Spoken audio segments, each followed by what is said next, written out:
a roll.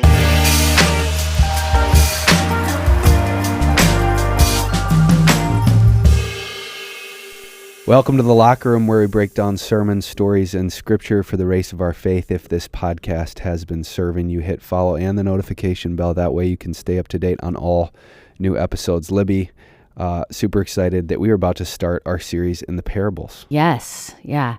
So we have today a conversation with an expert, Klyne Snodgrass, on the parables, and he is just brilliant. He's a very brilliant thinker.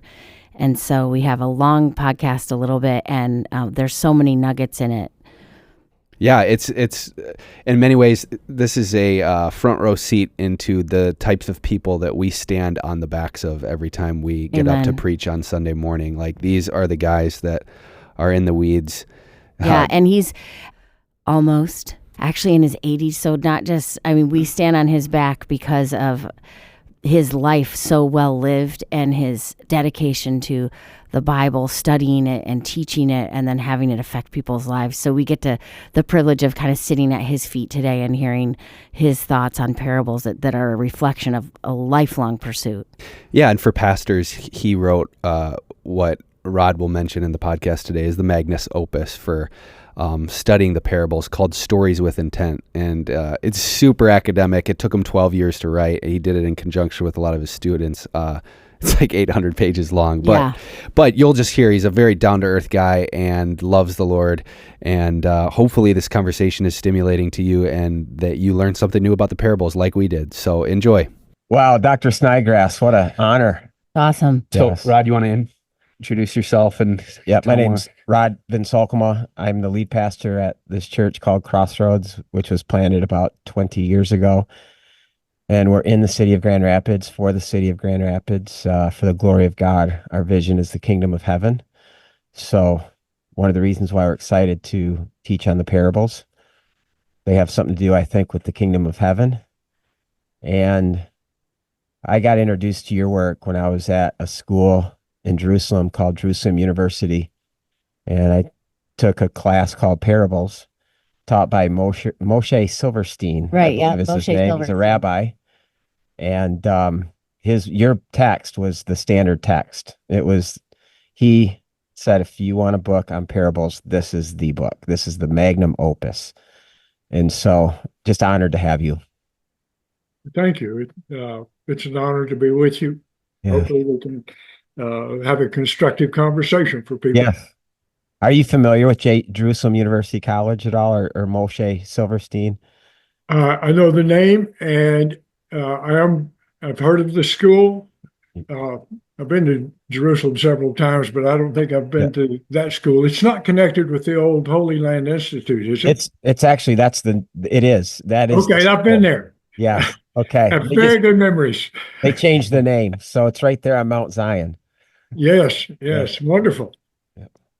And I'm Trig. I've been communicating back and forth with you. I'm a pastor here on staff as well. And Rod's wife, Libby, is sitting right next to... I'm kind of around the corner here. Yeah, hello. Glad to meet all of you. Yeah, thanks for joining us. Yes. So I'm going to start with one very basic question. What is a parable?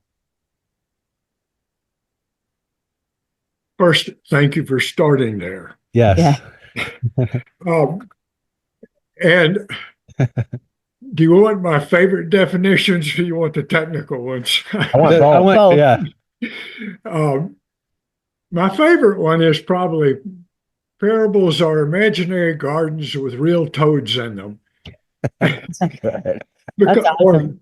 if you take an ancient definition, attempting to say the same thing, they are fictitious stories picturing truth. Yeah. And that will do for some of them. It won't do for all of them because some of them are not stories. And translations don't do justice to the breadth of either the Hebrew word mashal or the Greek word parabole, because both of them are quite broad. The Hebrew word can cover everything from a taunt to a byword to a proverb to an extended allegory. Hmm. And parabole will do most of those, but not a taunt or a lament. And they can be used for whole works or whole sections of works, or they can be used for something that's one verse long. Hmm. And I was referring to both Jewish and early Christian writings in terms of something referring to a whole work or a whole section. So if you say, what is a parable? I'm going to say, there's almost nothing you can say that will cover every instance.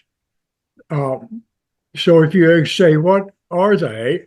I would say, here's what I really want to go with.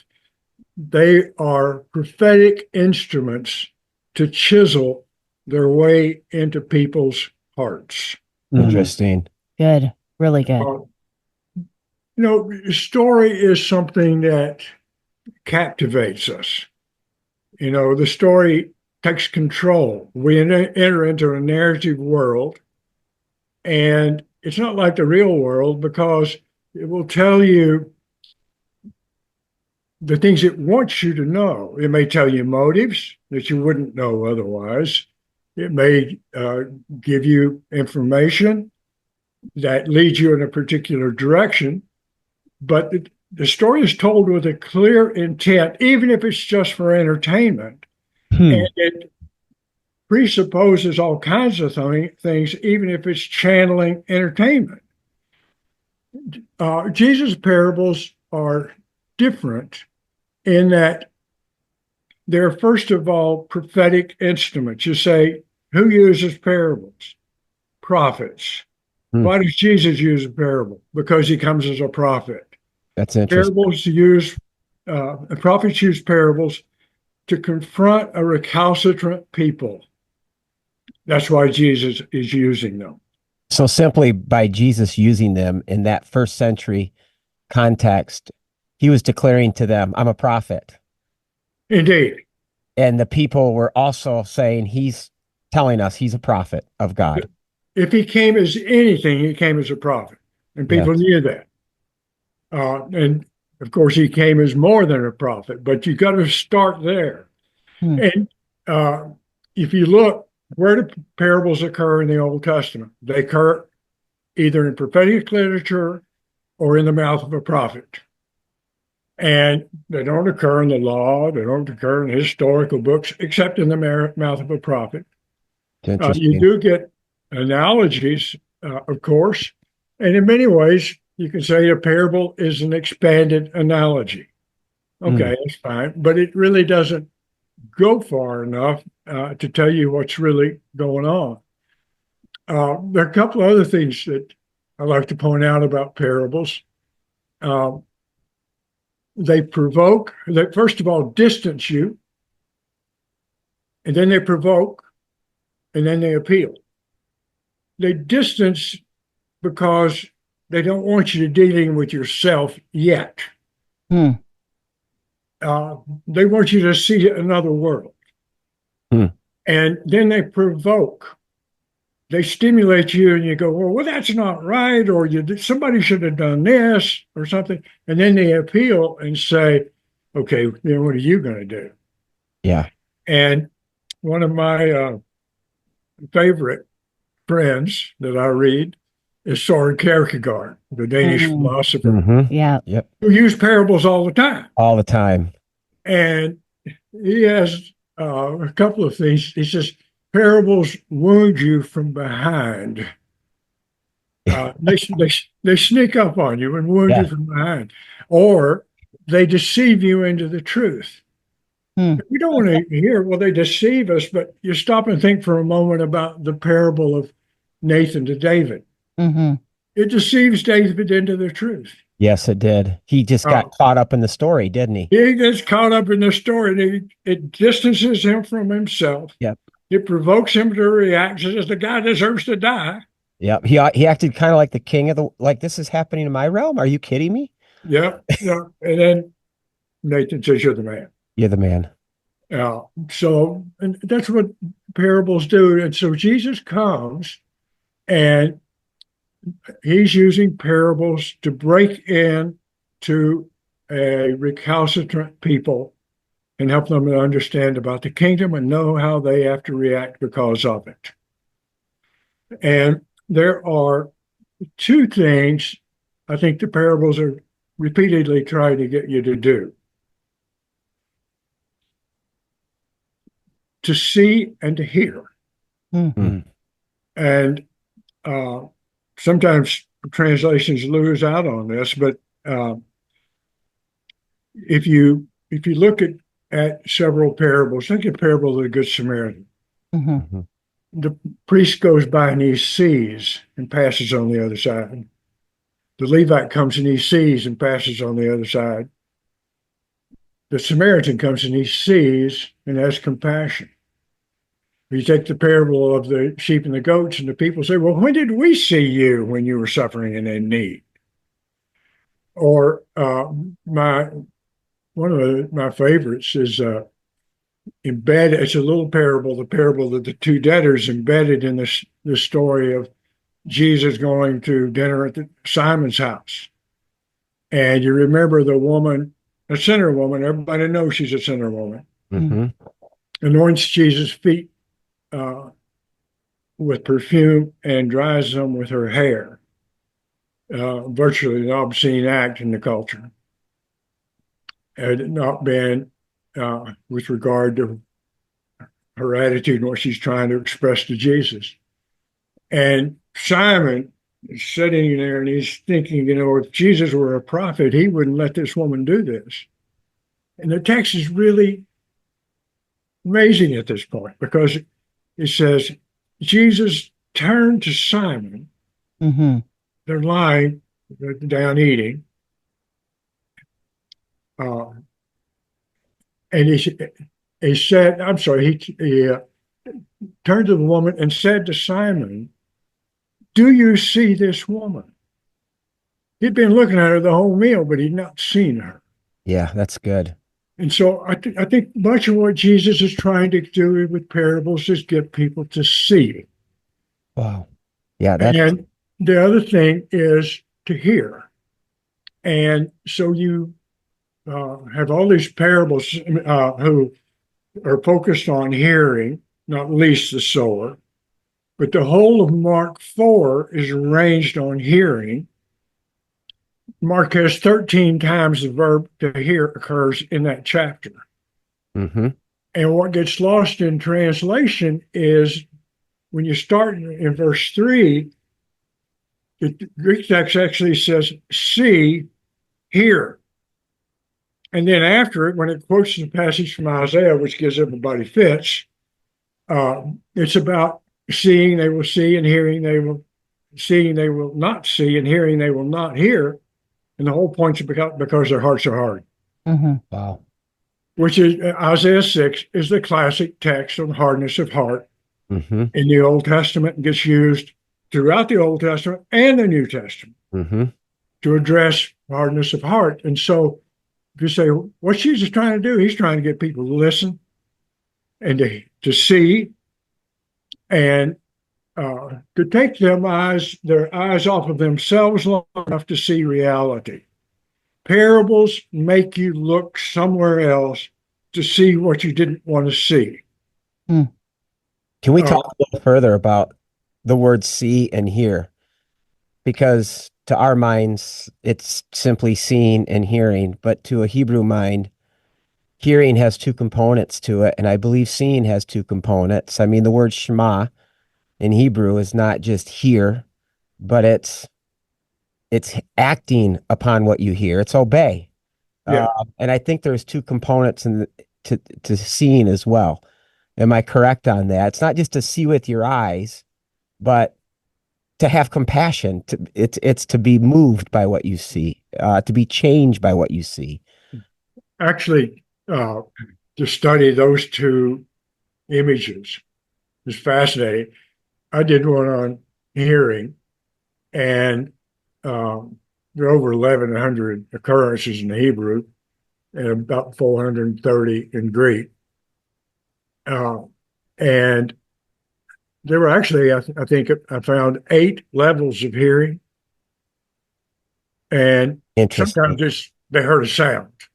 Mhm. Interesting. Sometimes they understood a language. Sometimes they agreed with something, they affirmed it, all the way down to the point you made. The most powerful one is the word Shema sometimes means obey. Real hearing is obedient hearing. Yeah.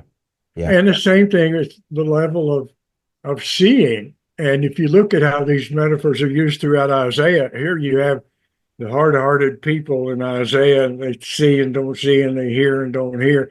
But you trace that through the book, and then you find texts that say, well, God will make them see, and God will make them hear. Yeah. And so, yeah, these are 2 of several images that can be seen at several levels. But if you understand what they're really about, it's taking life, seeing life the way God sees it, hearing what God's word's about, and not just letting it go through your mind, but taking it into your life and acting on it. Yeah. And forgive me for talking too much, but one of the things I ended up doing is partly because of Kierkegaard, is talking about parables as indirect communication. Direct communication comes along and tells you information you need to know. Yeah. Kierkegaard says with the indirect communication, it in effect sneaks up on you and makes you pay attention to what you think you already know, and makes you understand or confronts you with it. And so I ended up saying that parables are with Jesus are primarily a form of indirect communication. And most of them are doubly indirect. They make you look at some topic other than the one you thought you were interested in. They make you look at someone else, so you're not looking at yourself, in order to be able to see and hear the message that you ought to have. You have to look somewhere else to see what you're supposed to see and hear what you're supposed to hear. And this is So if I'm hearing you then, so one of the things I was taught in seminary as well is that Jesus spoke in parables to confuse people. no, But what you're telling me is the opposite. the opposite. He's actually speaking in parables so that they can actually listen to him without being defensive or shutting him down right out of the gates because they're not ready to hear what he has to say. But he's doing it in a way where he can bring them in, draw them in through the power of story. And then, like you said, all of a sudden the story sneaks in to their reality, into their orbit, where they're actually probably starting to be confronted with, wait, who am I in this story? Am I the priest that just walked right past that person, or am I the guy in the ditch, or am I the good Samaritan? I don't know. Like all of a sudden you're left with being confronted. At least you'd walk away, maybe you not even give off that you're even listening to the guy, but inside you have all of these thoughts exploding that are becoming personalized. They definitely become personalized. Some time ago, people talked about relational Bible study. Who are you in the story? And I really don't think that's too healthy way to go. Who's the innkeeper? Right. Who cares? Yeah. Yeah. Right. Who's the donkey? Yeah. We all are. Well, I give you that one. So, a couple of things in terms of what you said you were taught in the seminary.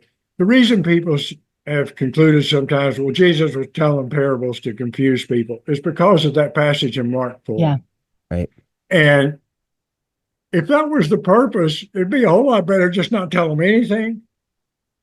And why would Mark include that? And if you look at the whole section in Mark, it's about proper hearing. You get down later, verses 21 and following in chapter 4, Mm. And Mark's telling you, you be careful how you hear. Hmm. And the whole thing is not to confuse you, but to get you to respond in such a way that you can actually hear. And Mark is an artist in the way he frames material. He's actually, if you ask him, well, how's Mark's grammar? It's not too good. It's kind of clumsy. uh, he's not real sophisticated, looks way better as a sophisticated writer. But what Mark does is he brackets things. He'll give you theological sandwiches. Mm-hmm. And you have to see the one section in relation to the other two. And if you take that passage in Mark 4, what's the preceding passage in Mark 3? Well, it's Jesus' family coming to him and saying, hey, we want to talk to him. And people tell Jesus, your parents are out, your family's outside and want to talk to you. And Jesus says, who's my family? The people around me inside. And then when you get to Mark 4:10-12, after the parable of the sower, what's it talking about? People are inside and people are outside. And the people who are inside are the ones who have responded to the message. To them, further information is given. Mm. So it's not about obfuscation. It's about, hey, are you willing to listen? And there are a couple other things that are really important, I think, for people like us who have the task of preaching. You notice that two of the levels in the interpretation, people respond, they hear the parable, but not successfully. Mm-hmm. And the one group even hears the parable with joy. And, if I were preaching, I'd be happy people heard with joy. No. The only hearing that counts is the hearing that leads to productivity in the life. The other thing that relates to preaching, and, and I'm probably as guilty as anybody here. I grew up in a Baptist church, and sermons were often 3 points and 3 stories in a poem. And I, as a young person going off to college, I thought, man, I need content. I need more. I don't want a story. And so here's this focus on the concrete and learning information. And yeah, we do need to learn the information. But what typically is most effective, we learn, first of all, by experience. Nothing happens till it happens to you. We learn by story, but we can't store all that stuff. So we store it in the abstract. Learn in the concrete, store it in the abstract. And then when we go to preach and we think, okay, I'll give people the abstract. No, they need the concrete. And that's where people who are really good with story can be effective. But That's the brilliance of Jesus, right? I mean, he's brilliant. Absolutely. And this is why they said he spoke with authority. It's all connected to his brilliance and teaching, which is connected to story. Yes, and he spoke in such a way that he was expressing an authority, not an opinion, if you will. Yeah. And that's why people came. They found it engaging, interesting, and compelling, because Jesus was not afraid to confront or console. And, you have to say he was a master teacher in all respects. And, many times he does not answer what people ask. He, in fact, puts it back on them. the scholar, the scribe, asked Jesus, "What do I have to do to inherit eternal life?" Jesus says, "Okay, what do you say?" Yeah, I love it. Yeah, and you will not let people get by with standing on the sidelines. And that's why the parables are so powerful. They engage the person. You mentioned something a moment ago about uh, uh, how a person sees oneself. One of the things that I ended up concluding, somewhere along in my career, was a focus on a hermeneutics of identity. Mm-hmm. But what the text is trying to do is tell us who we are. Mm-hmm. And many times that's what is happening in the parables. Yeah. Miroslav Volf, in his book on exclusion and embrace, treats the parable of the prodigal. And it's largely about identity. Yeah. The boy didn't want to be who he was in his family. He went to a far country and became something he was not, and realized, and what's the parable say? He came to himself, which just blows me away. Is that literally how it reads? Yes. We translate it in a Greek way. He came to his senses. He No, it actually says he came to himself. He came to himself. Yeah, check it. And then what's he do? He goes to his father and he tries to unson himself. He Yeah. says, "I want to be the servant." His dad says, "You can't. You're a son." And It's unreal. it's marvelous. It's beautiful. So can we stay on this parable since we're here for a while? I'd like to just linger in this parable because when I took that class on parables by a rabbi, one of the things I was surprised, first of all, to hear is that there's 2,000 or 3,000 parables that date back to the time of Jesus. So this was a rabbinic teaching technique. Yes. So, and we looked at the parables through that lens, and it was just fascinating. And then he would look at a parable taught by Jesus, but I'll never forget when he said the greatest parable ever told by any rabbi, because that's what Jesus was to him. Yeah. He said it's not even close. Yeah. Is the parable of the prodigal son. There are some cautions need to be thrown out. Yeah. There are all these rabbinic parables, and many of them are very close to Jesus' parables in form and structure and in the use of figures, servants, masters, that kind of thing. Fathers, sons, problem is that to date those parables, you cannot demonstrate that many of them are pre-Christian. That's interesting. The earliest rabbinic material you have is the earliest is the Mishnah, is the 2nd century, and it doesn't have parables except in the sayings of the fathers. And if you look, okay, what I actually did in my book is I separated early Judaism and later Judaism. Which you need to. Because exactly. nobody that we can see in 1st century Judaism was telling parables the way Jesus did. That's interesting. There's some close. The closest thing are the Old Testament prophets, which where Jesus got the tool.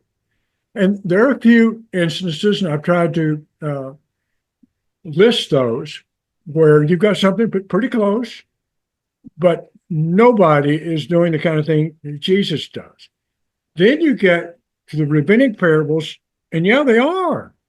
And I don't think that you want to argue, well, they're dependent on Jesus.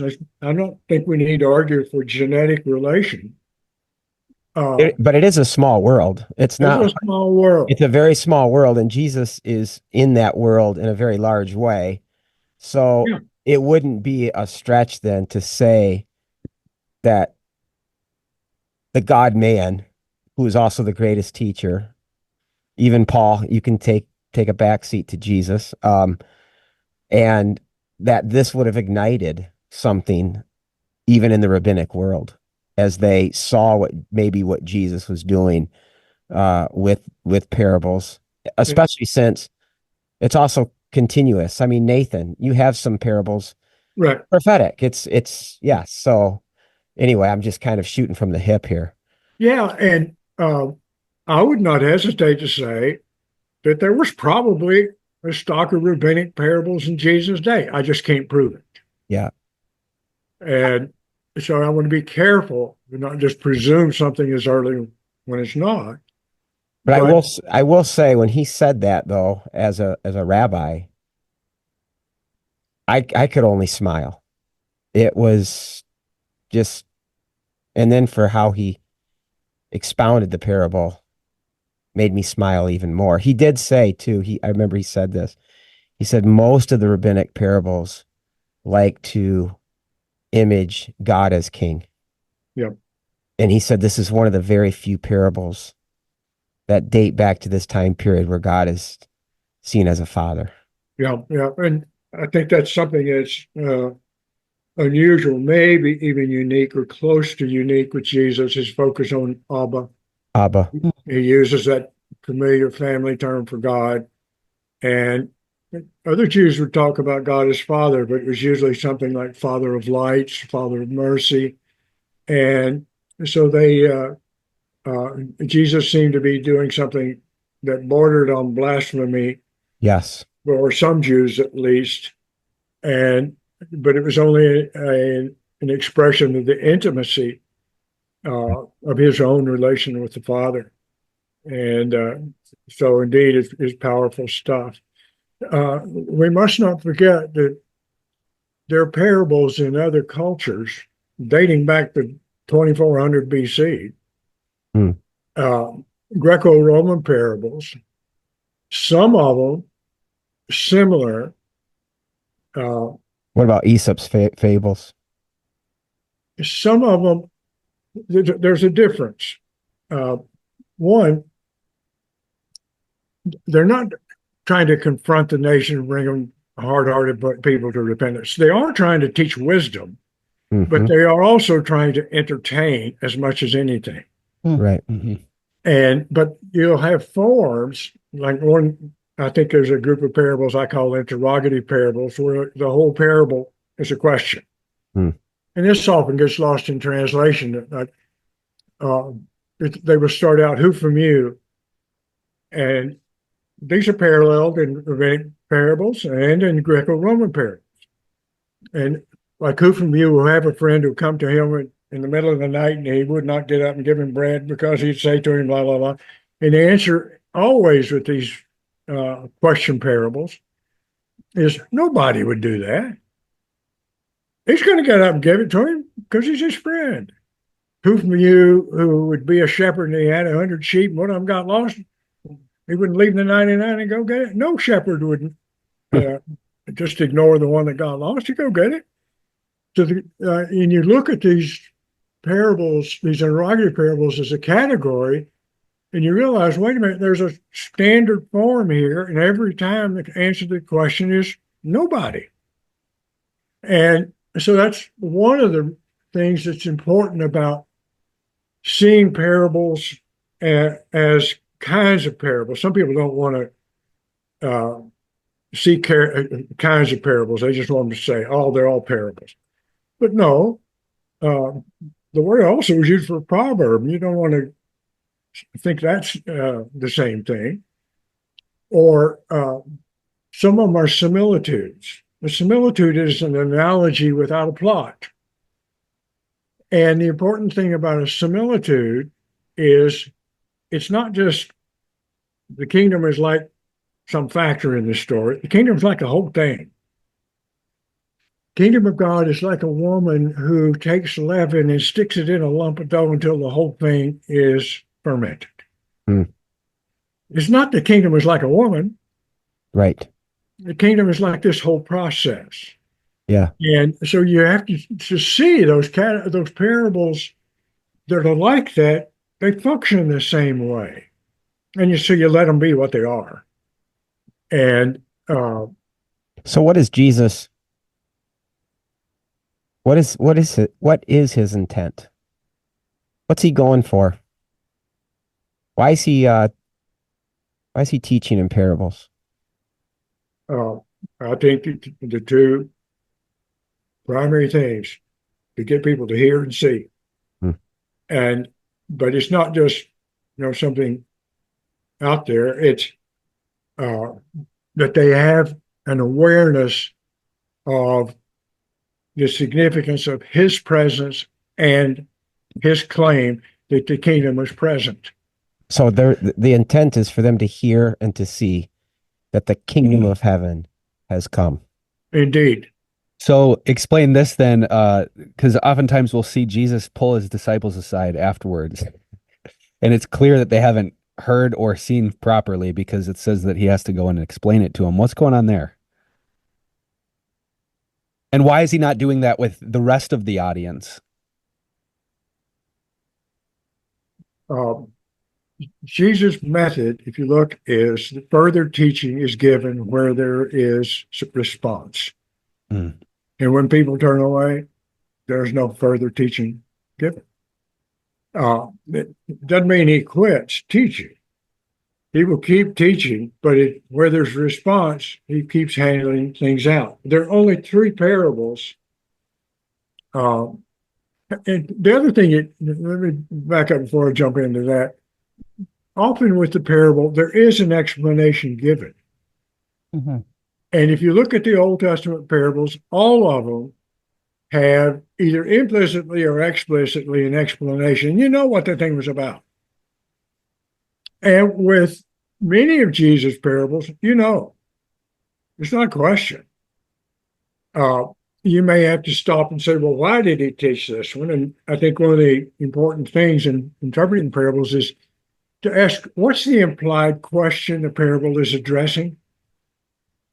Why does Jesus need to tell the parable of the woman putting leaven in meal? I can almost hear the disciples or the Jewish leaders looking around and going, you said the kingdom is present. I don't see it. And Jesus said the kingdom is like this process. It's hidden, but it is revealed, and it is in process. And so you get a number of parables doing that, What's the kingdom worth? More than anything you can imagine.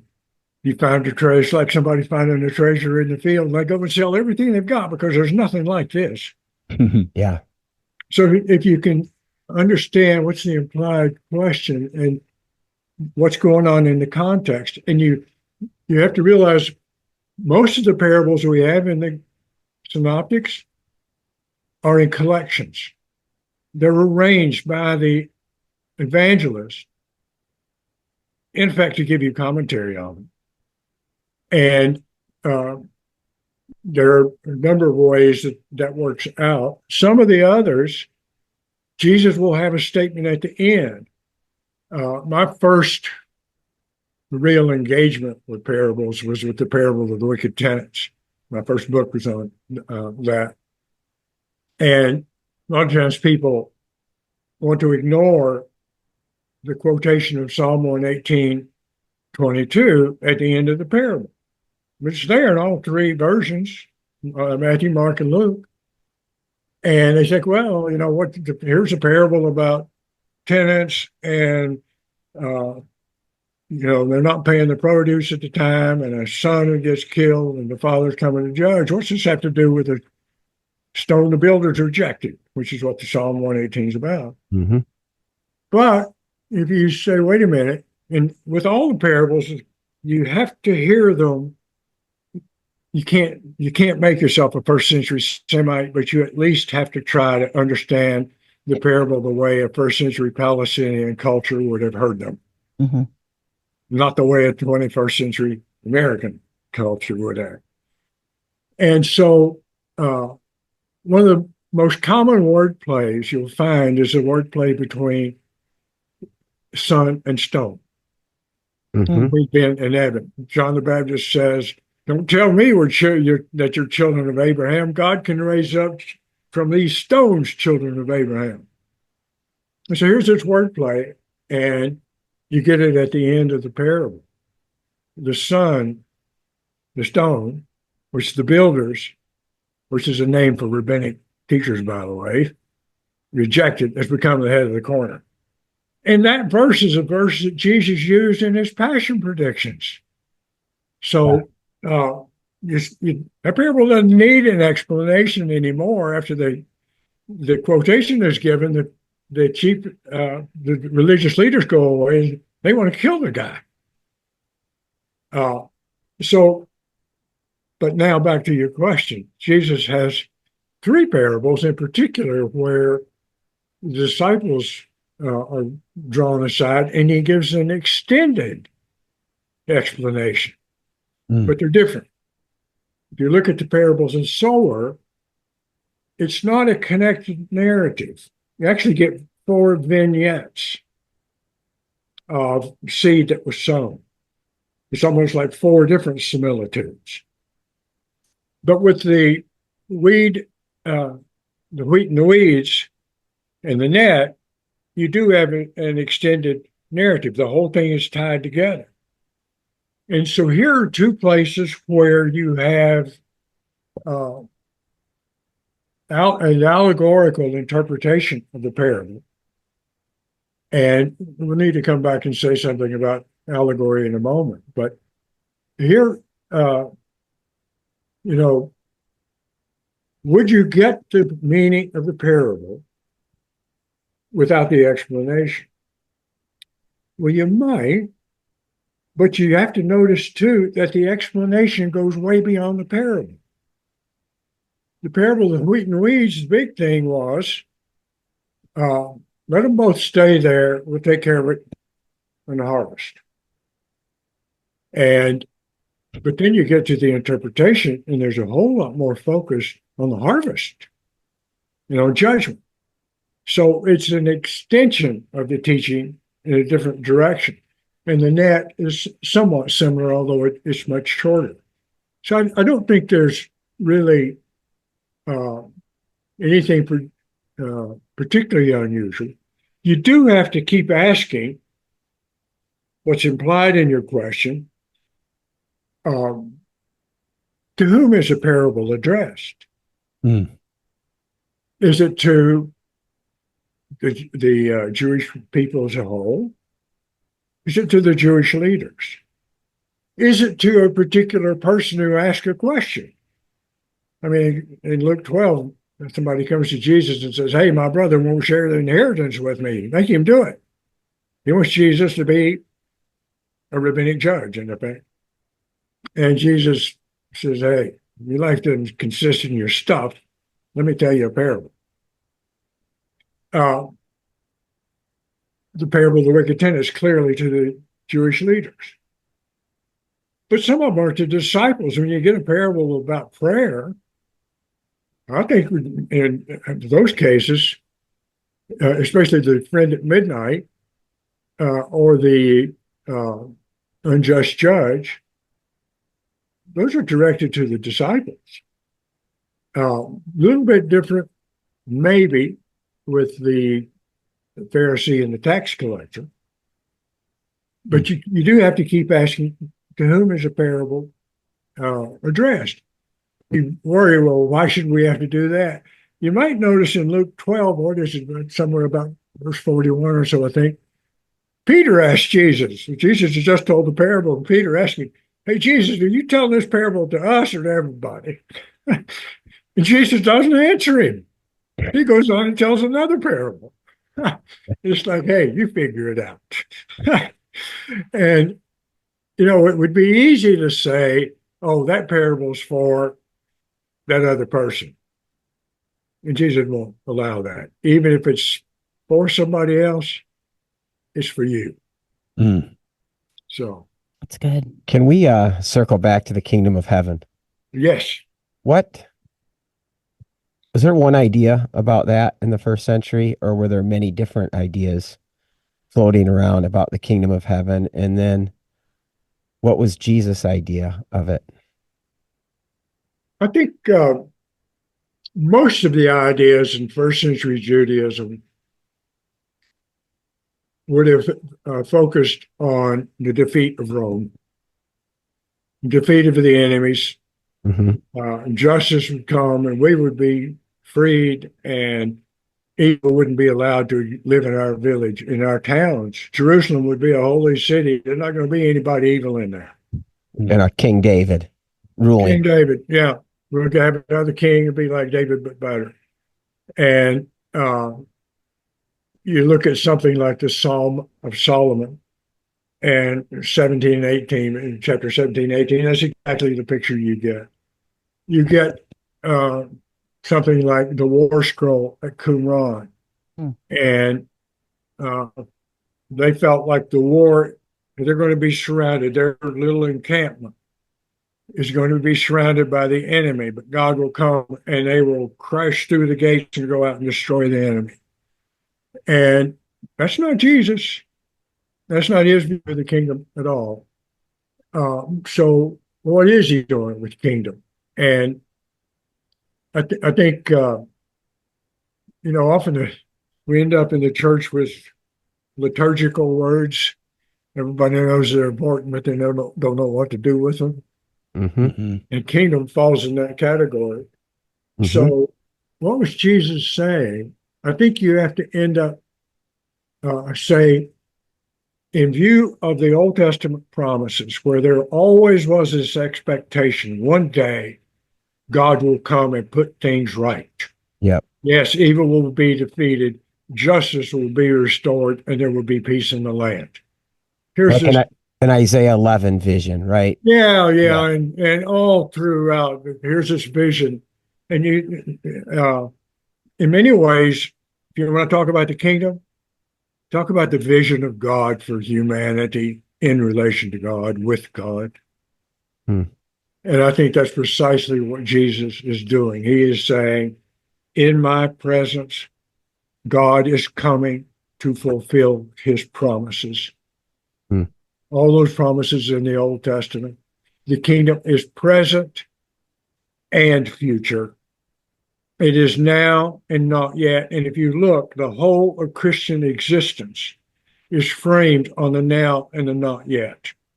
And the task of the church is to be defined by what is now true in Christ, not what is old, but what is new and now present and is still pulling us toward the future.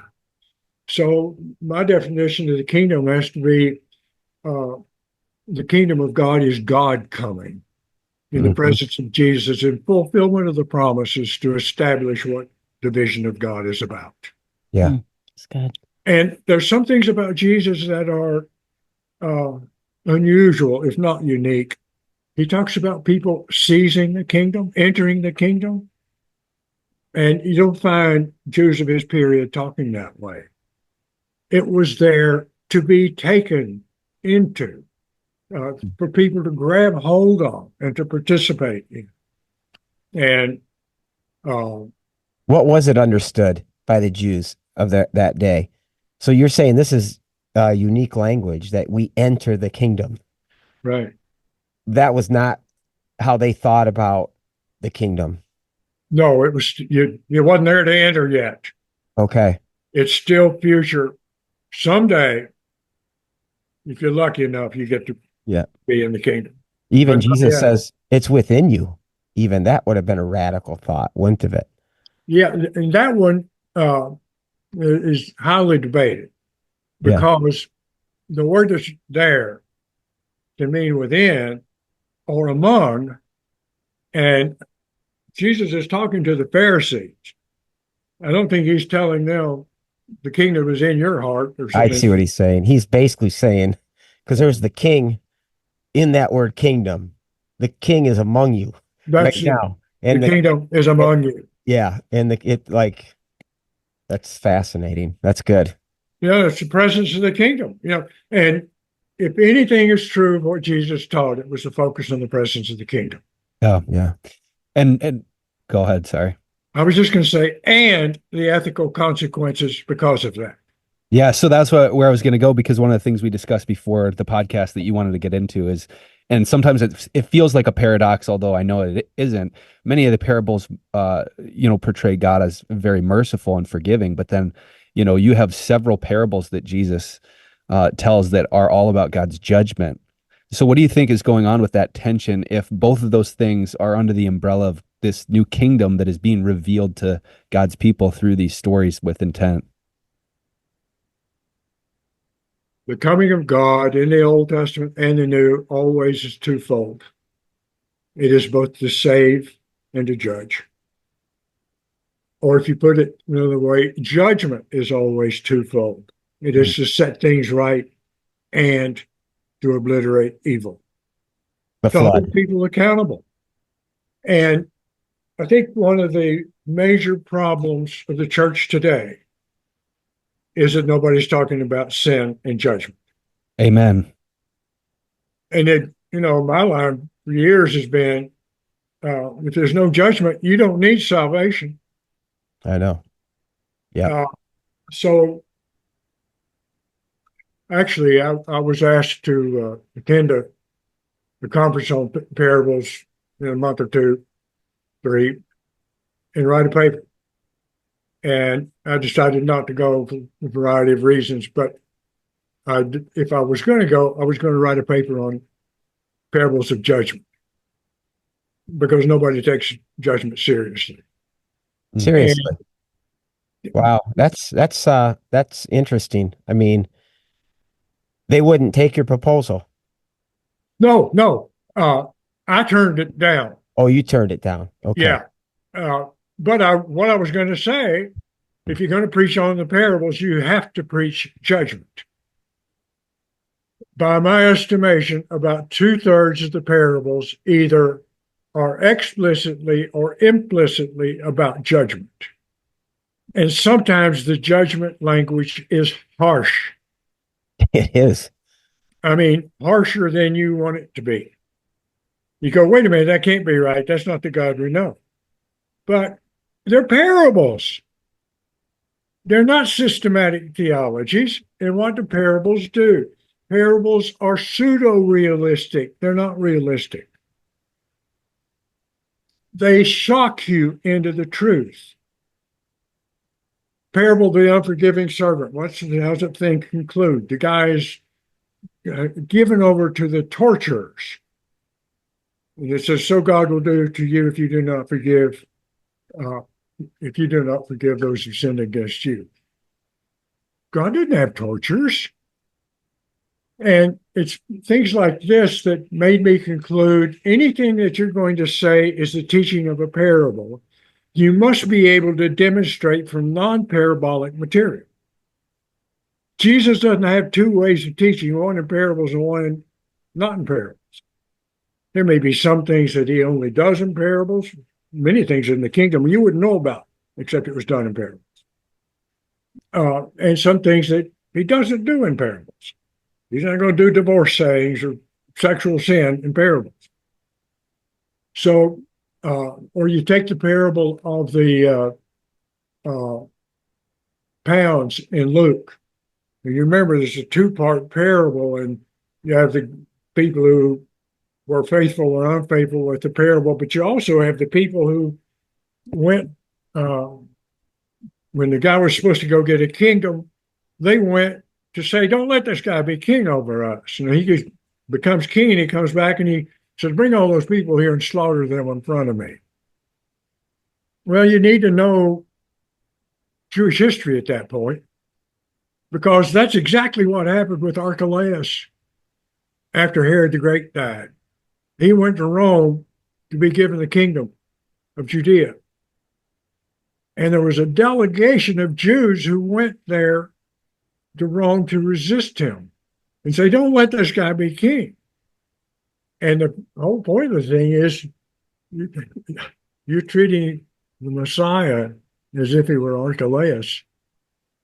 But it's still harsh language. That's interesting. So he is using politics of his day. They all would have known that, right?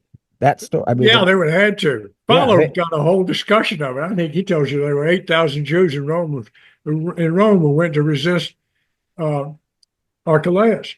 so Yeah, when no, Jesus was telling that parable, where they said, "Wait a second, he's talking about Archelaus."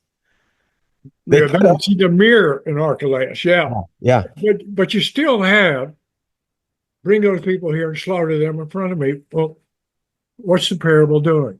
It's pseudo realistic. It's not realistic, and it's to shock you into the truth. So uh, sometimes people say, well, don't do theology from the parables, do theology from Paul's letters. Well, you can't do that. You have to do theology from the parables, but you have to be careful how you're doing. amen. And you have to be able to say, here's what this parable teaches, and it's verified by what Jesus taught in non-parabolic material. Take another example. That's really good. Yeah. The parable of the wedding feast in Matthew 22. You know, people say, I don't want to go to your old wedding feast.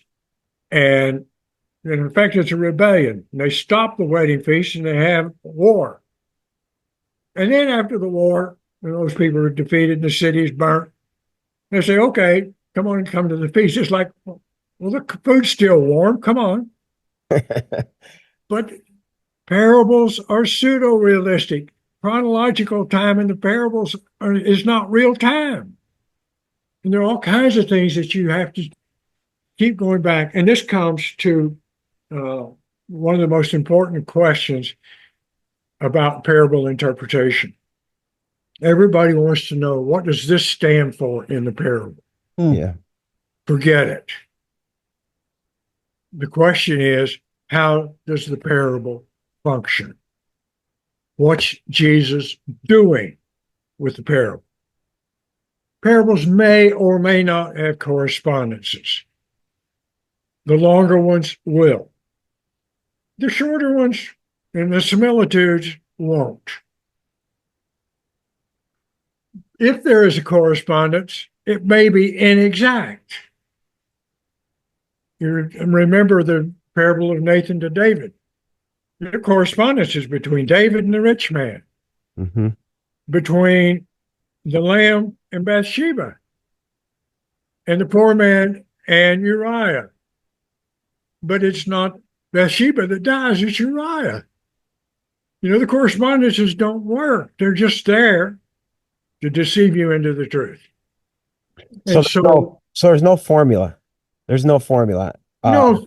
But sometimes there is a correspondence, like the four soils. There's correspondence with each of the four soils. Or you could go back to the parable of the prodigal and say the two sons. There's and the father is a certain thing, but then you can't take that formula and say, okay, with all the different parts, pieces, characters in this thing, we have to find out the correspondence meaning. If you try to do that, it won't work. Right. You take the parable of the unforgiving servant. You know, God's clearly parallel to the king figure. The debtor is clearly parallel to sinners. The second debtor sinned against humanity. But who is the person who goes and tells the king, you know, that we heard what happened, as if God needed somebody to tell him what to do? You know, it doesn't work. And so, but if you stop and say, okay, analogies have correspondences, but that's not the important thing. The question is, how do they work? Yeah. How does the parable work? What's it doing? And in fact, I've started a long time ago telling people, stop asking what a text means and ask what it is doing. What's the function of a text? So give me an example of that, when with a text that you knew what it meant, but then all of a sudden when that mind shift changed to what it was doing, the meaning. Okay, I'll give deeper. you one. How about the rich man and Lazarus? The rich man and Lazarus.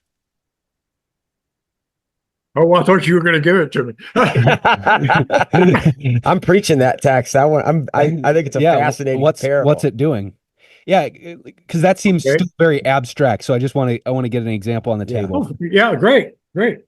And obviously, this is not an easy parable, is it? No. Are any of them easy?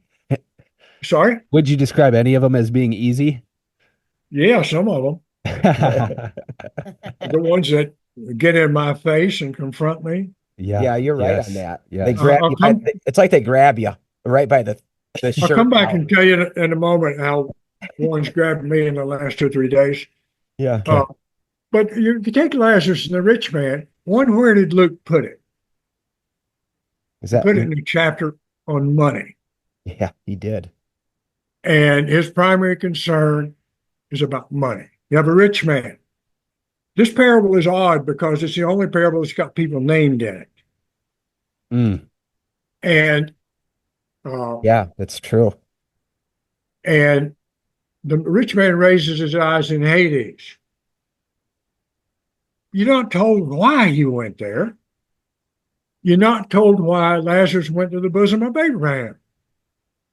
And you're not even told where Abraham is. There's a very good chance in first century Judaism he's also in Hades, because Hades is a place of the dead. It's not necessarily a place of punishment. Hmm. There's one passage on in the intertestamental literature that talks about 4 corners in Hades. And you got the righteous people there, everybody else, and you might remember Acts 2 talks about Jesus being in Hades. He went in hell. And Hades is not Gehenna. Mm-hmm. And so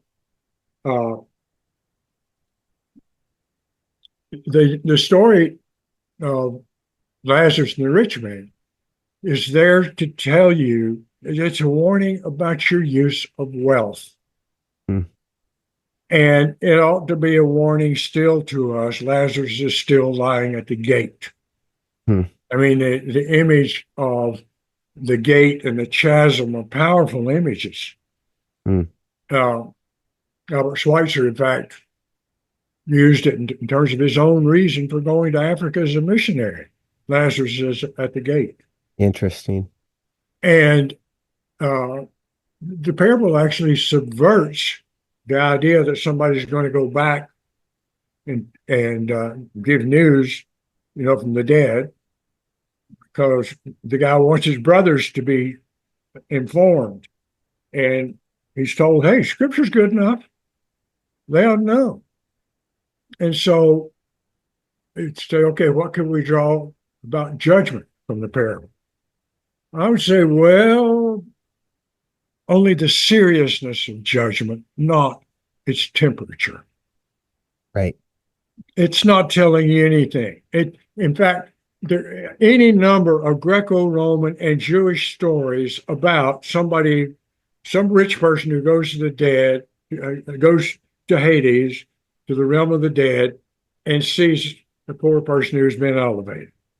So it's like if Archelaus was a mirror for Jesus in the other parable, these stories are a mirror for Jesus to say, hey, you know about this reversal technique in these stories. The scriptures are there to tell you enough that you ought to know what you ought to be doing with your wealth. Mm. The first shall be last, the last shall be first. The first shall be last, the last shall be first. Yeah. And one guy has a name, Abraham, and the rich man doesn't. I'm sorry? I said in Abraham, the poor Lazarus. Yeah, the poor one, Lazarus, has a name, but the rich man doesn't have a name. Right. And if you go back, Abraham in Genesis had a servant. What was his name? Eliezer. Yeah, that's true. Lazarus. Yeah. God is my help. And is Lazarus supposed to pull up that image? Probably. Boy, he's playing around there, isn't he? Yeah. And, but again, all these parables are so deep and nuanced and wonderful and challenging. And you had one grab you by the shoulders recently. So. yeah. And this is the question related to one that you had sent me about spiritual formation. Yeah. You know, you can talk about the parable and its function, and then you have to ask, what am I going to do with this? Mm. And you want to make sure that you're not off riding your hobby horse and doing something that the parable is not doing. Your intention has to be in line with what Jesus, but you have to keep asking questions. And one of the ones that has dogged me for years about the parable of the Good Samaritan was, what would the Samaritan have done if he had come there a little earlier while the thieves were still beating the guy up? You know, would he have been a pacifist and said, well, when y'all get through with him, I'll take care of him? Or would he have jumped in and become a vigilante? So, you know, parables raise questions that I don't answer. But where that parable hit me this week, as I was reflecting on it, is because of discussions in our country about immigration. I have a friend, a New Testament colleague. He wrote an article years ago on the parable of the Good Samaritan and applied it to the issue of abortion. Now, was that fair? Did he go too far? I think not. But I know the purpose of that parable is to not let you draw a line around someone and say that's a non-neighbor. There's no such thing as a non-neighbor. Seeing someone makes them a neighbor. And so then, the immigrant, I see the immigrant. The immigrant is my neighbor. How do I act? And what does it mean? Because it's not easy. If you look at what's happened to the influence of the parable of the Good Samaritan, people have tried to pass Good Samaritan laws to say you had to show acts of compassion if you saw somebody. And that didn't work too well. You had people who refused to show compassion because they were afraid they might get sued if they actually did damage to the person. So how do you show compassion? The parable's not going to answer that for you, but it is going to tell you you don't have a non-neighbor. Mm-hmm. So now what are you going to do? And we go back to the identity thing. What kind of person are you when you see this person in need? What kind of community are you? And how do you do justice to all the realities around which we live? God give us wisdom, because there's nothing easy here. That's really good.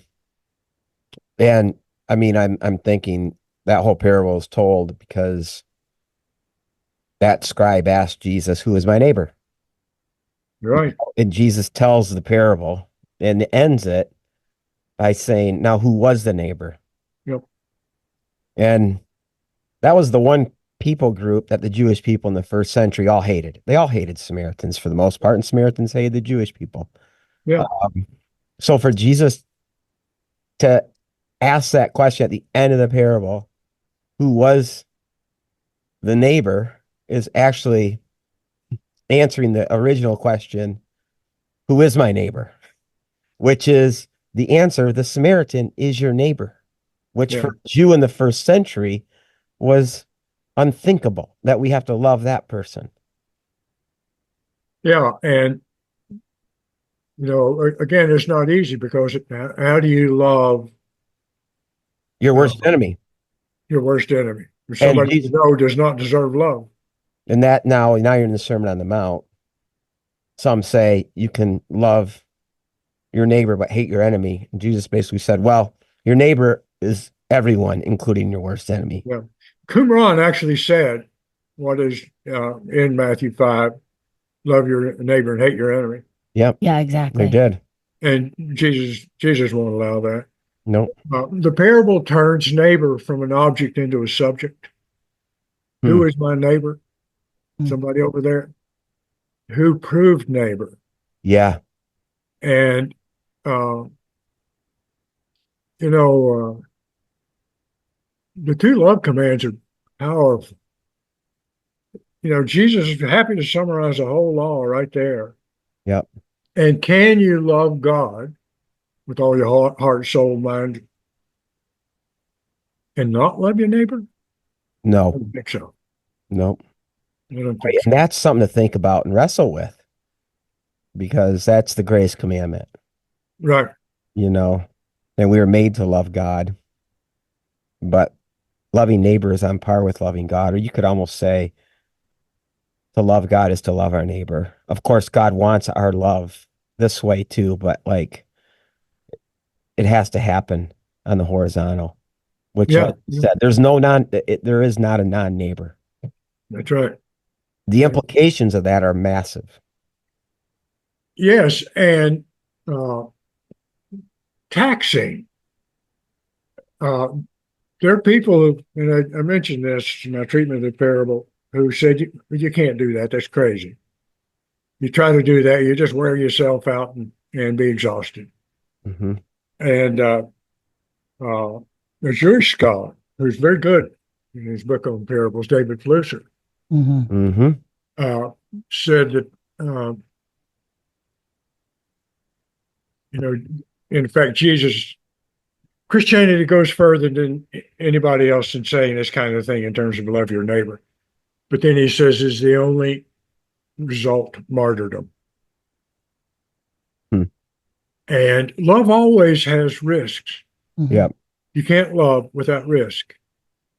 So, uh, Mm. how do we, as a Christian community,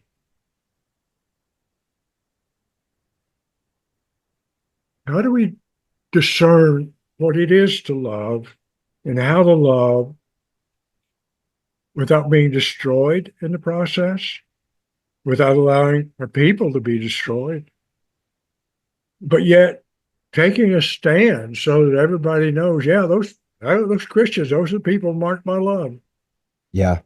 So if wisdom's ever needed, it's now.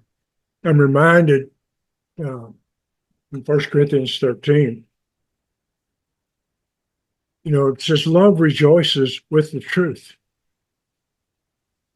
I think we often view the two as antithetical, but no, love rejoices with the truth. It can handle the truth, Yes. and it knows how it acts to act because of what the truth is. It's not going to send you into a firing squad because that's the truth. The Yeah. truth, so to have the wisdom to know how to live as God calls us to live is our task every day. Yes, it is. Yeah. I mean, I was thinking about the implications of even that short parable you mentioned earlier about the kingdom of heaven is like that pearl of great price that someone went and sold everything they had, Yeah. have it. And I think to myself, if I'm listening to that, is there anything in this whole world that I would sell everything I have to get it? That's the first question. And then the second question that I ask is Jesus actually is saying that about the kingdom of heaven, that it's worth that much. I'm just saying, like, the implications of just that pithy little parable, there's so much in it to actually think about that confronts certain things, that causes your heart to wrestle. And that's what we're hoping in this series in the parables, is to just really capture. And I love how you said that this is a prophet speaking. Hmm. This is living in the train, in the stream of the prophets, and this is how prophets speak. So therefore, when we're preaching, we have to do justice to that. We can't all of a sudden take out that prophetic thing or minimalize it and make it something that we'd want that might fit maybe a little bit better. So, but we like doing that. If there's any wisdom you have for us on how to preach these things, how to go about them and to do justice to them. You know, Jesus said, I don't throw my pearls to swine. I don't want to be a swine that I'm handling his pearls, you know. Anyway.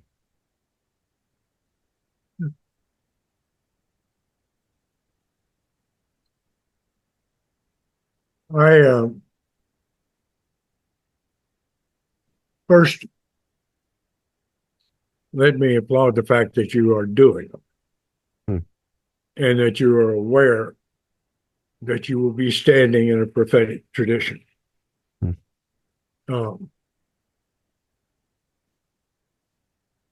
My book was rather large, as you know. I had no intent to write such a book. It just happened. Yeah, it's beautiful though. Over a long period of time, and I was teaching parables every other year, and my students helped shape it. And you know, I took way longer than I thought, but as I pointed out in the second edition, I learned things in year 11 of the 12-year process. I remember reading that. You know, I wouldn't have known if I'd jerked it out earlier. If you look at books on parables, most people treat 8 or 10 of the ones they want to treat. Yep. And ones that they can manipulate in a certain way. Yep. And largely, my book is a protest because I think parables are the most abused literature in the history of the world. The allegorizing of the early church took them way out of orbit. But you do have to know they were more meditating on the parables than interpreting them, and they knew it. They did not let you do doctrine from allegorizing. And they didn't let just anybody do it. You had to be trained. So they knew what they were doing. But I still say, hey, you shouldn't have done it. Paul was not the innkeeper in the parable of the Good Samaritan, and the donkey was not the incarnation. Seriously, is that what they did? Wow. Yeah, that's Augustine's. He's got a whole list. He's got everything pegged. Wow. So Didn't know I would say let them out of the box. Let them do what they want to do. Yeah. I like that. They, you know, they will confront, they will challenge, they will comfort. And I don't know how long you have to do your series on the parables, but at least make sure you do a good cross section. I mean, I treated 33, 35 or something, and I didn't treat them all. There's some I felt like nobody needed to treat them. Obvious enough. And shorter sayings that were just analogies I thought I didn't need to treat. But if you can't treat, say, as many as I did in the book, take a good cross section so that you have the kinds of things Jesus is doing with parables. And can you help us with that? Can you tell us? I know you're probably have Trey's email here. You can email me. I would love for you to say, if you're doing a series on parables, and I believe we're doing 20 weeks. Yeah, 20. I would love for you to say, you need to at least be doing these 3 parables that no one ever does, or something to that effect. Yeah, okay. By the way, my commitment got canceled, so I don't have to worry about time. Okay. Hey, it's all right. Yeah. I'm supposed to go pick up my grandkids. Yeah. but their moms got them. Love it. Dr. Snodgrass, can I ask you real quick? No, call me Klyne, please. Okay, yes. Your age. How old are you? Uh, would you believe 38? I would have thought 40. I'll soon be 80. Oh, beautiful. Um, I think it's just beautiful. The generations, like what a race you've run. And what a privilege I have had. Hmm. I tell people I'm the most blessed man in the world to be able to work with the students I've worked with, do the things I've been allowed to do by God's grace. I would say, uh, you know, what did I do? I've got maybe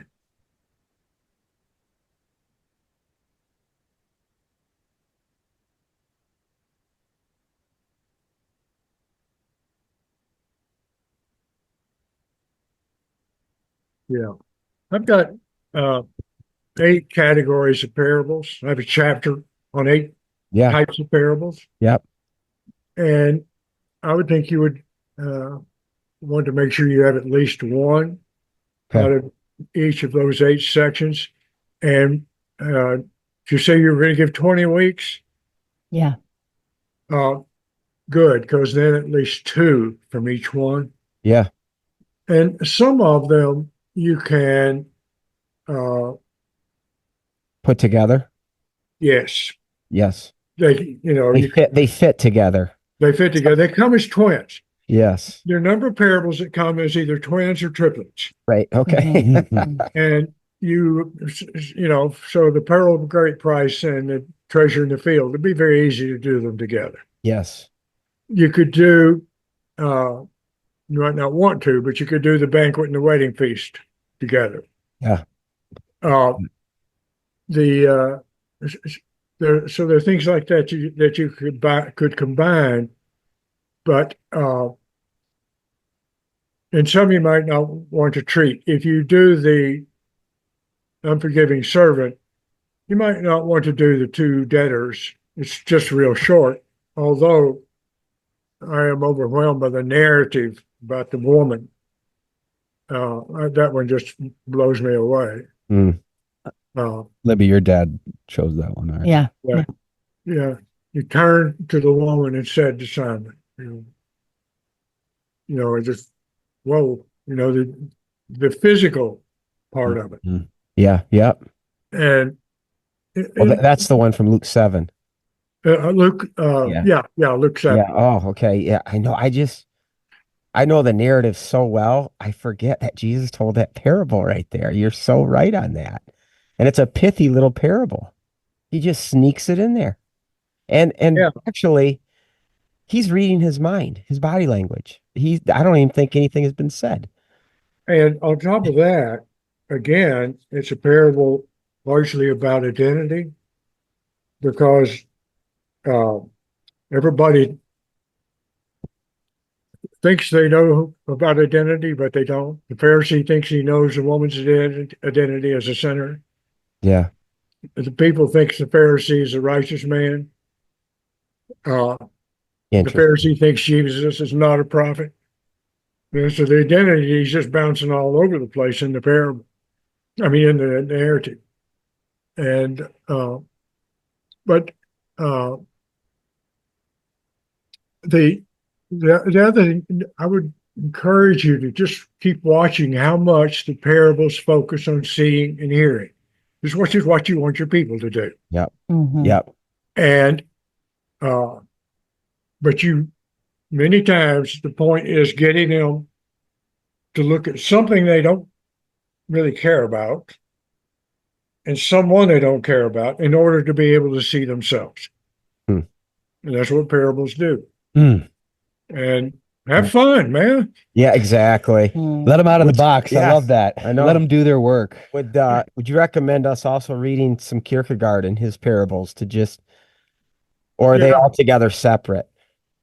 There's a collection of his parables. Yeah. Edited by Thomas Oden. Yeah, I have the book. Okay. And he's got a number in his uh, notes and journals, and they're just they're just Kierkegaard. That's all you can say. Yeah, I know. The guy's a master, and Yeah. if anybody from that time period is someone we needed now, Yeah, it's him. I agree. Because here he is. He's got a column in the Copenhagen newspaper, pretty well attacking Danish Christianity, and his book Attack on Christendom or Training in Christianity. And here's where he nails pastors, Yeah. the knife in the heart. Yep. Um, and he wants pastors not to be like actors, but to actually be themselves Mm. In the pulpit. And his good friend is one of the bishops, I think, but he blasts the guy all the time. But he can because He's it's a prophetic. parable. He's right? prophetic. He's being a prophet. Yeah. I had one time in my life where I was in a situation. I worked at this church under this mega church pastor who had just some almost like Hitler-like tendencies, okay? And there was obviously some controversy swelling. And in this, I had fellow friends that were still working there, and there was a food fight just amongst each other. And the only way I could communicate, there was a big forum place where the conversation was going on, was the only way I chose to take a parable and to just put it out there. It's an effective way of telling a story where some are going to figure out what you're saying and some aren't. And yeah, yeah. I'm not saying my parable was any good, but it was actually very effective. It worked. Didn't what you say, Liv? Yeah, it caused people to perk up. Perk up. That's another thing you can do. I used to require my students to write a parable. Yeah. And most of them weren't any good. Right. But I got a few that were really good. Yeah. And, I would encourage you to try to develop a parabolic mind. Yeah. Write a few. I love it. And For any of them? Yeah, well, it's one of the really good ones that you got. I would have to go back and check. I remember one guy wrote about life being like a conveyor belt, a moving sidewalk. And he had the whole thing worked out in terms of not deviating from where it was going and so forth. But it's been a long time since I taught that course or remember those, but I did have a few that were impressive. The other thing that you can do, especially when you have parables that you think people know too much, they know too well, and they think, well, I don't need to listen to this. I heard it 50 times before. Mm-hmm. Rewrite the parable in a modern dress they will not see through. And start your sermon that way. And then you can break the thing open. Wow. That's wonderful. Because I think a lot of people look at the parables and then conclude that Jesus was just kind of a simplistic storyteller and Paul was the deep theologian.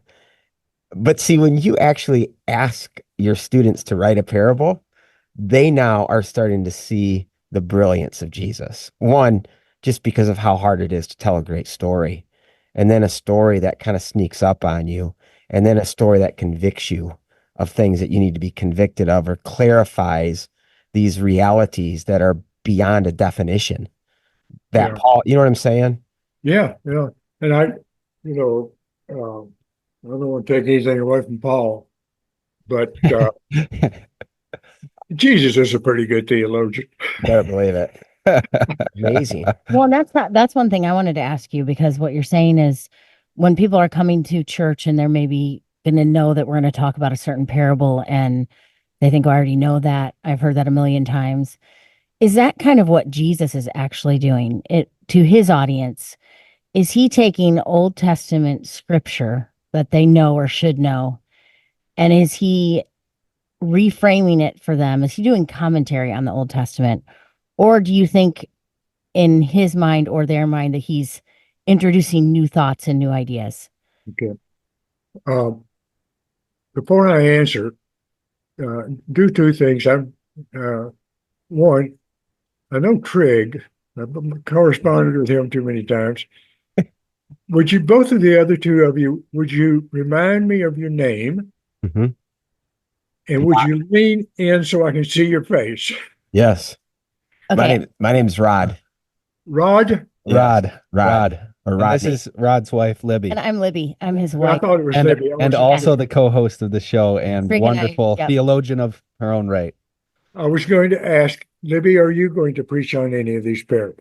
No, I'm not going to. Libby does write Bible studies though Yeah. with people. Okay. Maybe you shouldn't let yourself off the hook.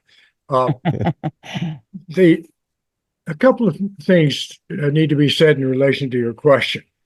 One, if you look at rabbinic parables, most of them are exegetical. Mm-hmm.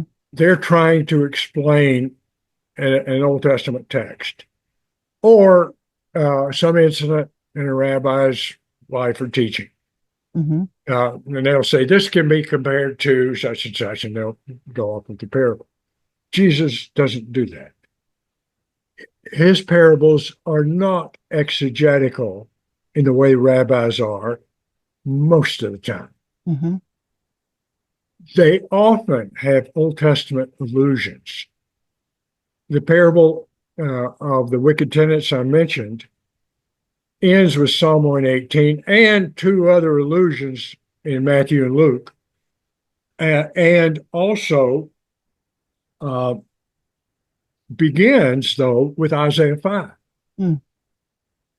If you look at the parable of the harvest in Matthew 13, the man brings a sickle. And it's also I'm thinking of the one in Mark 4. The man brings a sickle to the harvest. It's an allusion to Joel. Mm. Mhm. So there are any number of times where there is allusion to Old Testament text. But What about Old Testament story, like the prodigal with Esau and Jacob? actually, are you referring to what's his name? Bailey's work? Yes. Forgive me, I think Bailey goes way overboard. I think he finds allusions that are not there. I think there is an allusion in the parable, though. It's to what is it? First Chronicles 26, I think, where a bunch of Samaritans rescued some Jews. Mhm. That's a good Samaritan. Warfare. And so, yeah, there's an allusion there, but I don't, he finds all these references to Esau, and I just don't think that's what's going on. Mm-hmm. And I'm a bit hard-nosed. If I'm going to argue something, I want to feel like I can trust the evidence. And, Jacob Neusner's a Jewish scholar who said, what you cannot show, you do not know. Hmm. And I've tried to be careful. There are things where you have to hypothesize, but I want to be able to show, okay, this was what was going on in first century Judaism. Mm-hmm. And so I try to be careful. Have I addressed your question, Libby? Yes, you have. Okay. But he's taking maybe concepts that the Pharisees or the religious people of his day would have been familiar with from the Old Testament and maybe twisting them to show them in a new light? Or is he introducing things that are fully foreign to them? They would know the scriptures. If he's alluding to a sickle at harvest time, they don't know. If he's alluding to Isaiah 5, they're going to know that well. And it's such a framework that actually deceives them into the truth. Right. Because here they think, whoa, here's a parable about us. Yeah, I love that. And somebody is mistreating us. Who are these tenants? In fact, I can show you two parables where the tenants in a story like this are people who are oppressing Israel. But you don't know who the tenants are in Jesus' story until he uses the parable, the Psalm 118:22. And then they realize he's accusing us.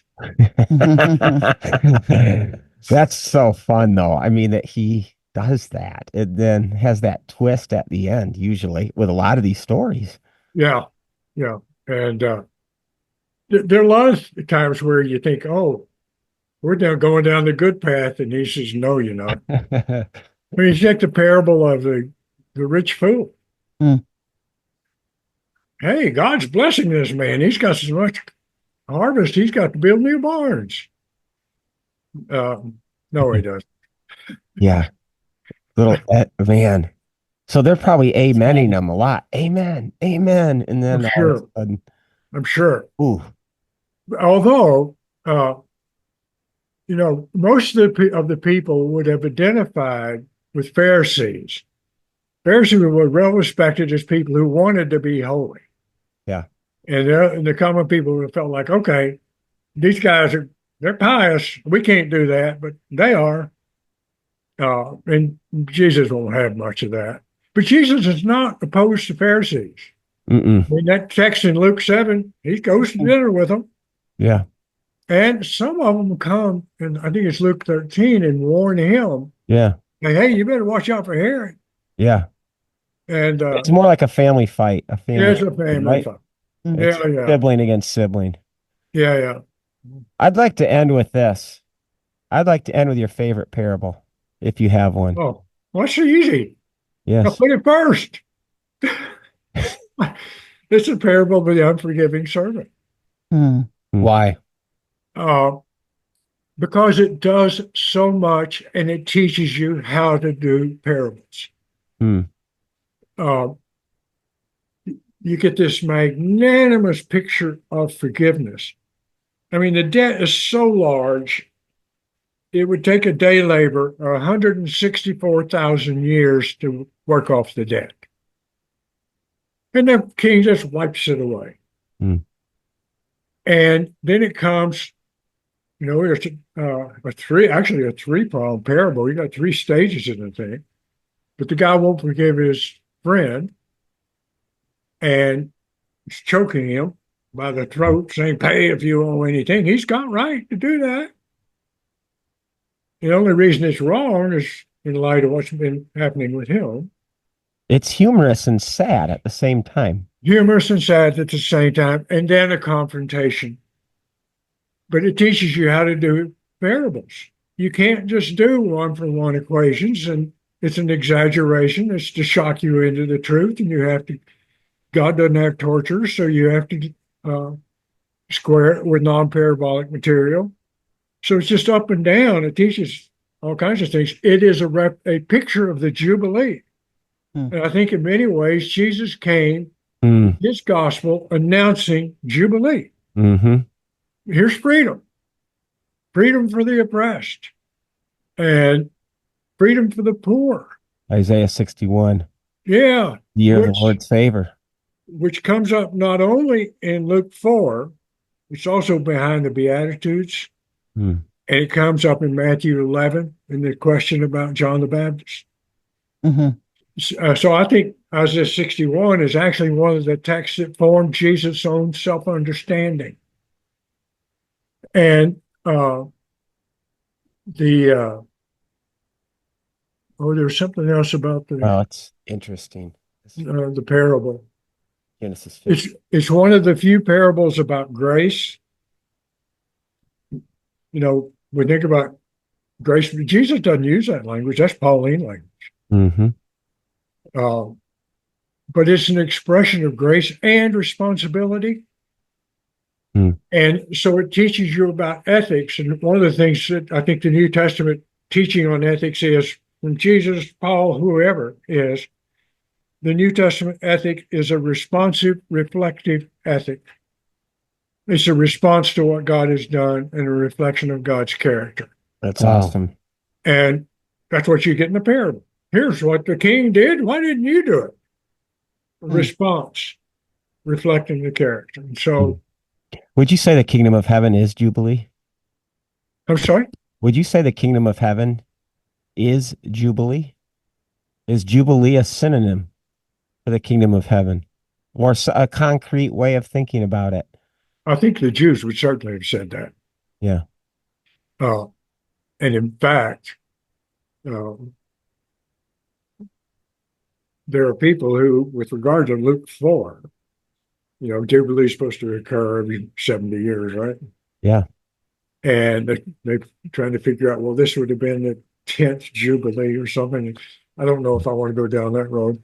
No, but I'm talking about more the concept, the idea. Oh, I understand. Of release and forgiveness and yes, yeah. debts. And it's at least an image picturing what the kingdom is about. Because the kingdom of heaven itself is an abstract term. If you kind of think about it, heaven is very abstract, at least in our Greek understanding of that. But then Jubilee is something concrete. So, yeah. And it's God coming to fulfill his promises. And Jubilee is a picture of that. Hey, every 70 years, at least start over. Yeah. And forgive the debts. Set people free. Slaves. Yep. Return the land. Yep. And enjoy your God. Bless you, man. This is wonderful. Yeah, this has bless you all. Been wonderful. Thank you. We're looking forward to walking through this series, and just such a gift to be able to spend some time with you. Yeah. Well, my pleasure. And somewhere along the line, let me know how it goes. Yes. Oh, we will. Can't wait to get back in your book too, to just get ready for these things. So thank you for everything, the gift that you've been to the Church of Jesus Christ. And are you still at North Park? No, I retired in 2015 and moved to Raleigh. Okay. My daughter lives 4 minutes away from our house with her family, and we're extremely blessed. So good. Awesome. Outstanding. Yeah. Thank God. We'll be with you. And with you. Yes. Beautiful. All right. And thank you so much. God bless. We'll talk. You're welcome. Peace to you. Okay. Bye. Bye.